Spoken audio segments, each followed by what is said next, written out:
Welcome back. You're still tuned into Climate Clock on CNBC-TV18, and this is a discussion ahead of COP28. We have two big corporate voices joining us today. Mr. Venu is with us and also Mr. Mittal. Gentlemen, thank you for staying on. And as we've been discussing about this big event that's coming up, the Conference of Parties, this is the 28th edition in UAE. Mr. Venu, we have spoken about the storage system. Mr. Mittal also elaborated on various aspects of finance, various aspects of green energy transition as well, and how Global South can be held by Global North here. Can you talk to us about the efficiency, the cost effectiveness of renewables? Do we need some more technology transfers here, or the companies which are involved in this energy transition buying technology and there's no sharing as such happening globally? And are these projects properly funded, or do you think there's still more need of funding in this space? Yeah. So again, the energy transition challenge is such a huge. The challenge is bigger than one individual and one organization. Even if I say so, even the challenge is bigger than one country as a whole in that. We need a lot of collaboration, co-creation, working together, bringing the technology at a scale, speed that is required for this transition. And as Mr. Mittal was talking about, it is not a one solution fits into that. The pathway to the energy transition is a multiple ways. The good part is we have the solutions, we have the technologies. We need to develop, we need to ramp up those technologies, deploy those technologies at a scale and speed. While doing, we need to bring in a new technology. For example, green hydrogen is a one such example in that, and blended methanol is another thing in that. So there are many pathways or many technologies to come up in this energy transitions in standpoint in that. And look at the cost thing in that. Take, for example, the solar. Couple of years back, the solar used to be, photovoltaic technology used to be, $1 per kilowatt hour. Today it's few cents per kilowatt hour.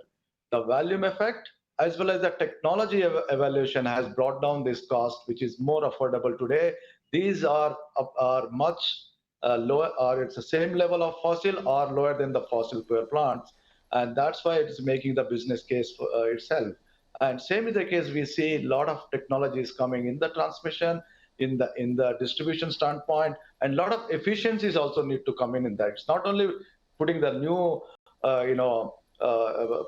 capacities of a power plant, but what we also need to ensure that the efficiencies of the existing system need to be go up. For example, if any particular place you have a, technical and commercial losses in the range of double digit, almost now 1/5 of what you have put it up is going waste in that. We need to ensure that these efficiencies also need to come there. There are enabling technologies available and there are enabling mechanisms available so that the technologies, the systems will be more robust, more efficient, and able to take in that. And the second is that while we are having a lot of renewable power plants, how do we ensure that whatever we produce, we are able to dispatch it? Because these renewables are intermittent. We don't know when the sun shines and when wind blows. And it's important that we need to have a predictive technologies and also able to generate those things and consume it whenever you need it. So all these technologies are available, and they are also getting more and more traction as we go. More and more technologies are getting developed. The key country like India is that we need to ensure that the technology is available. Localizing means end-to-end value engineering is available, right from the design till the commissioning. Those technologies need to be available so that India as a country not only self-sufficient for the market, but India can become a major hub for the rest of the country, rest of the world in going forward in the energy transition. In my view, energy transition is a big opportunity for a country of India, not only taking care of its thing, but it become a very big leader in providing this technology in the supply ecosystem for the rest of the world in going forward. Okay, totally take that point, because India is taking a lot of steps in energy transition, and as you said, we can be provider for the world as well. But of course, technology continues to play a very important role, and storage as well, as you mentioned. Just to follow up on this, Mr. Venu, in that case, are you looking at more collaborations, be it technology collaborations, be it financial collaborations? Would the public partnership angle work here? Absolutely. As I said, the collaboration is the key. The collaboration is the key. Collaboration first with the technology deployment standpoint. For example, Hitachi Energy, we are working with them, many collaborative with the several academic institutions to bring the technology at a scale and speed that is required. And then we're also working in a collaborative manner with our key customers, whether they're industrial customers or utility customers, deploying those technologies again at the scale and the speed that is required for this transition. Okay, take that point. Mr. Mittal, quickly, if you can also tell us about some partnerships that you're looking at. This would be the closing note as well. I would like to understand whether the public-private partnership model would work here. Any more collaborations that Avaada is looking at? There is an immense need for collaboration and partnership because they play a pivotal role in driving innovation, accelerating technological advancement, and fostering the widespread adoption of various technical solutions.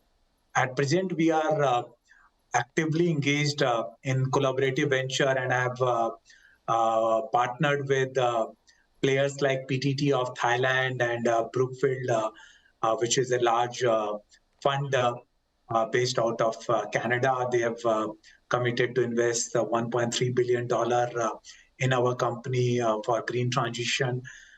We firmly believe the path to unlocking the full potential of renewable energy and green hydrogen it's necessary to have a collaborative approach.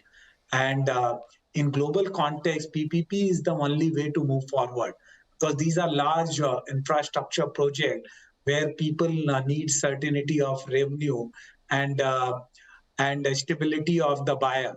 So the Indian model of getting intermediaries like SECI to consolidate the demand, whether it is for green energy or green fuel, is a very good step. And that increases the bank's confidence, that increases the investors' confidence to invest into this sector. And our aim is to bring more and more technology players from all over the world so that India can become the most competitive and reliable partner for global energy transition and global fuel provider also. And Avaada, our company, is implementing a green ammonia plant. And next year, we expect to start our green methanol plant as well. So we firmly believe in partnership. No one can do everything. We all have to work together to make it happen. And that's the only way to succeed. Absolutely, take your point. Gentlemen, thank you so much for joining us today for this interesting and insightful discussion. We'll, of course, discuss more when COP goes on and ends as well. Thanks a lot for joining in today. And with that, we'll take your leave on this edition of Climate Clock. Stay tuned to CNBC TV18 for more updates with respect to climate change and COP28 as well.